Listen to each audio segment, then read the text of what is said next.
বন্ধুরা, কেমন আছো তোমরা সবাই? Welcome back to my Bangla blog channel. তো সানডে আমি আর আমার বরমশাই মিলে চলে গেছিলাম একটা দারুণ জায়গা ভিজিট করতে। তো জায়গাটা দেখে কি তোমরা গেস করতে পারছো কোথায়? শীতকালে কিন্তু প্রতি বছর এই জায়গায় এই অনুষ্ঠানটা হয়ে থাকে।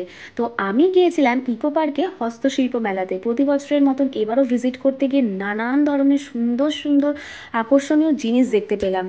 বিভিন্ন গ্রাম বাংলার মানুষরা এখানে এসেছে তাদের নিজেদের হাতের কাজ নিয়ে। এই জায়গাটা না আসলে তোমরা বুঝতেই পারবে না এই জায়গাটার মাধুর্য কতটা। গ্রাম বাংলার মানুষের হাতের কাজ এবং তাদের বাংলা ট্রেডিশন এতটা সুন্দর, এবং একটা জিনিসকে যে তারা এত সুন্দরভাবে তৈরি করতে পারে সেটা চোখের সামনে না দেখলে বিশ্বাস করার মতো নয়। দৈনন্দিন জীবনে যে জিনিসগুলো আমরা ফেলে দিই সেই জিনিসগুলোকে দিয়ে এরা এত সুন্দরভাবে কিছু জিনিস তৈরি করে দেখার মতন। বাঁশের ছাল থেকে শুরু করে বেত, পাটের দড়ি এবং নানান রকম জিনিস দিয়ে এত অ্যাট্রাকটিভ জিনিস তৈরি হতে পারে, সত্যি সেটা বলার মতন নয়। পেটের তৈরি এই জিনিসগুলো বেশ টেকসই আর দেখতেও কিন্তু সামনে থেকে বেশ সুন্দর, না দেখলে বোঝাই যায় না সামনে থেকে যে এগুলো কতটা সুন্দর।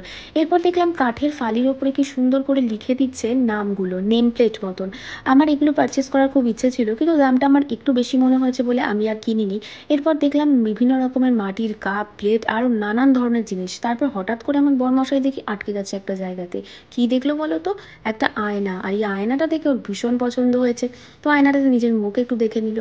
এরপর আমরা দেখলাম একটা খুব সুন্দর ডাইনিং টেবিল। এই ডাইনিং টেবিলটা দেখে বোঝা যাচ্ছে টেকনিক্যালি কতটা চিন্তাভাবনা করে এই ডাইনিং টেবিলটা বানানো হয়েছে।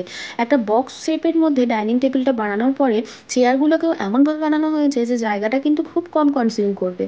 এরপরে দেখলাম বিভিন্ন ধরনের গাছ, ছোট বড় বনসাই থেকে শুরু করে ক্যাকটাস জাতীয় অনেক রকমের গাছ। ক্যাকটাস গাছ আমি বাড়িতে রাখা যদিও খুব একটা পছন্দ করি না, তাই আমি ক্যাকটাস জাতীয় কোনো গাছ কিনে নিই। তো আমি এখানে বেশ কিছু ছোটো ছোটো বনসাই দেখছিলাম এবং ইনডোর প্ল্যান্টস দেখছিলাম, সেগুলোর প্রাইসও জিজ্ঞেস করেছি। প্রাইসও কিন্তু বেশ অ্যাফোর্ডেবল, তোমরা চাইলে এখান থেকে পারচেসও করতে পারো। বাট আমি রেকমেন্ড করবো জায়গাটাতে তোমরা একবার পারলে এসে ভিজিট করে যেও, কারণ জায়গাটা এত সুন্দর আর গ্রাম বাংলার মানুষের হাতের কাজ যে এত সুন্দর এটা সামনে থেকে না দেখলে সত্যিই বলা দায়। এরপর দেখলাম বেশ কিছু কাঠের তৈরি জুয়েলারি, বাঁশের কাঠের তৈরি জুয়েলারি। তো এই জুয়েলারিগুলো কিন্তু শাড়ির সাথে ওয়্যার করতে বেশ ভালো লাগে এবং বেশ ফ্যাশনেবেলও। তো আমি এইসব জুয়েলারি কিছু দেখছিলাম। এরপর আরও কিছু বেশ ইন্টারেস্টিং জিনিস দেখতে পেলাম। বিভিন্ন ধরনের মাটির কাজ করা ছোট বড় মূর্তি থেকে শুরু করে নানান রকমের ঠাকুরের মূর্তি কিন্তু তোমরা এখানে পেয়ে যাবে, আর সেগুলোর প্রাইস 50 টাকা থেকে 50,000 টাকা এবং 1 লক্ষ টাকা পর্যন্ত রয়েছে। আর তারপরে এই কাঠের জিনিসগুলো সত্যিই নজর কাড়া। এই কাঠের জিনিসটা আমার এত ভালো লেগেছে, তাই আমরা সামনে এসে আজকে একটু নিজেদের আউটফিটটাও দেখিয়ে দিলাম।